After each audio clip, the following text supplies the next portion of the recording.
Hello, Gary. Welcome. Hello. I'm Hoden Yosef. This is my ASL name. And I work at, oh, sorry, go ahead.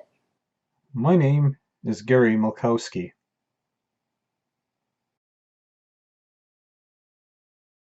Welcome. Thanks for doing this interview with me. I work at the Deaf Culture Center, and we are interviewing Canadians from various provinces, reaching out to artists, politicians, deaf activists. It's important to showcase them for our interview series. And that's why we chose you, Gary, to be here with us today. I appreciate you being here, so welcome. Well, thank you. I noticed in the documents that we had for this interview that there's something missing. Can you tell us maybe something that isn't there? Maybe something about you that is unique or humorous? Yes. I remember when I was 14 years old. I was out walking down the street and a car pulled up to me. And the driver started speaking to me, and I couldn't hear anything, but he kept on speaking. And I just made up these directions, pretended to know what I was doing, and so then they asked me again. Now I had to remember the lie I had just given about the directions to take. Then they asked me in ASL if I was deaf. I said yes, I was. And then they asked me if I had made up the directions, which I admitted to that I had. I asked them where they wanted to go, and it turns out it was the opposite direction of where I had told them to go in the first place. They signed to me, okay, thank you, and went on their way. I was shocked, but it was just so funny because I didn't expect the driver to be deaf. What a great memory. How funny. Thank you for that. Um, when you were growing up, who or what inspired you the most?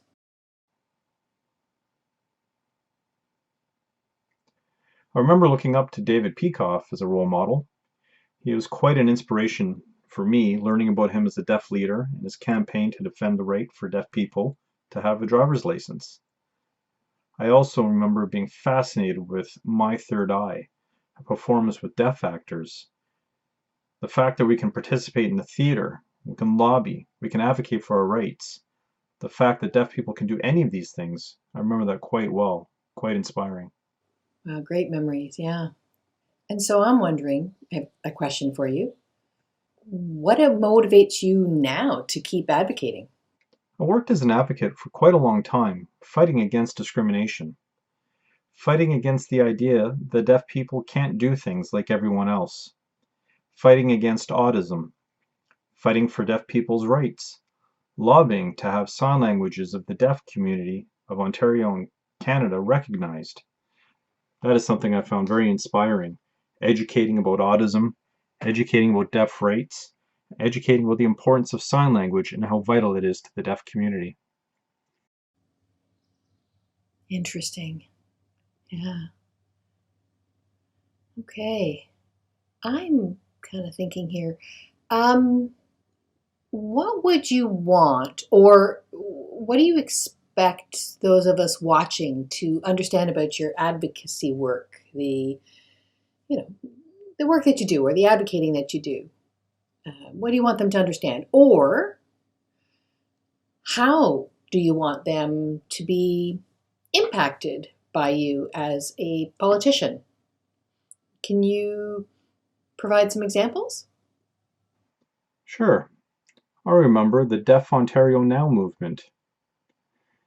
At that time, what we saw was that deaf people were not getting the education and literacy skills necessary to get good quality employment. So I decided to bring about Deaf Ontario Now, which was led by the Ontario Association of the Deaf. We began with teaching people the meaning of deaf culture, the meaning of American Sign Language, and the deaf community. We went from town to town across the province, educating the deaf community, for the community to be able to learn how to get involved in the political process, to make those connections, organize, and work with the provincial legislature. Lobbying legislative representatives to recognize Deaf Ontario Now and what we stood for.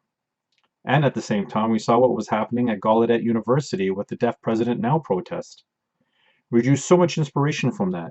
It caused a groundswell, with many more deaf people getting involved in the Deaf Ontario Now movement. We continued with more education, hosting workshops about deaf rights, American Sign Language, and Quebec Sign Language rights. Including advocacy work, it was quite inspiring, and the important thing was working together, working hard, So and being true. assertive. That's what was important. Okay, I have another question.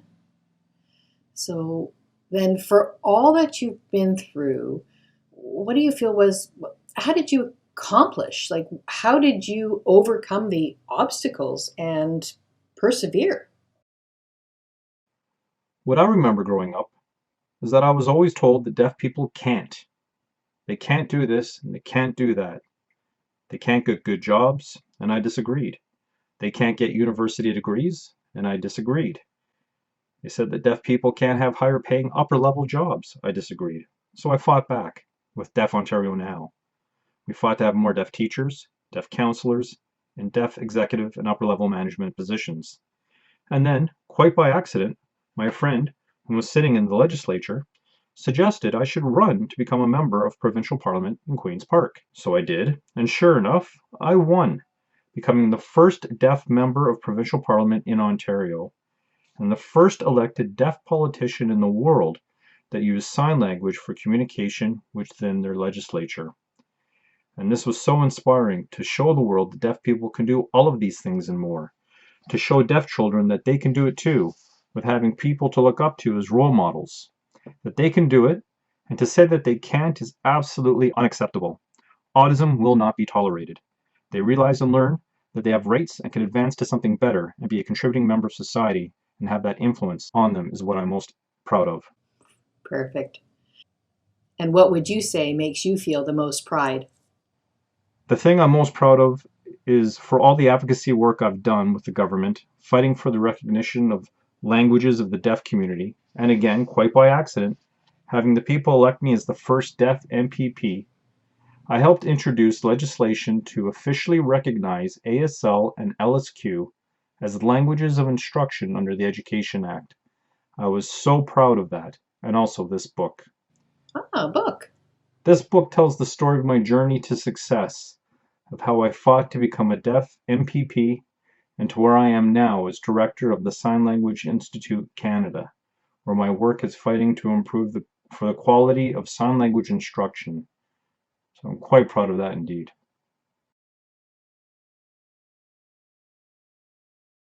Wow, inspiring. So, what is your advice to others in terms of working collaboratively? What advice can you give others related to your work? What's the most important advice you can give them? The important thing is that whenever people are facing oppression, they need to understand just how important it is to keep a positive attitude and keep advocating for their rights. That's the first thing. Secondly, it's important to collaborate, working together, individuals becoming a whole team, involving deaf organizations that are working together in partnership and setting aside the disagreements and infighting and making sure that we are supporting each other and are all on the same page. Third, it's important to have the right attitude, to have positive energy.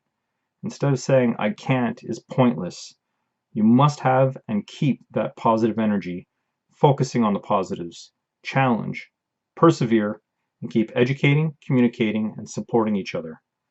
The more positive energy you have will result in more positive outcomes. And if you believe in yourself that you can, you will succeed. That's my advice for you. Thank you. That's great. Wow. Now tell me, what excites you or what do you detest?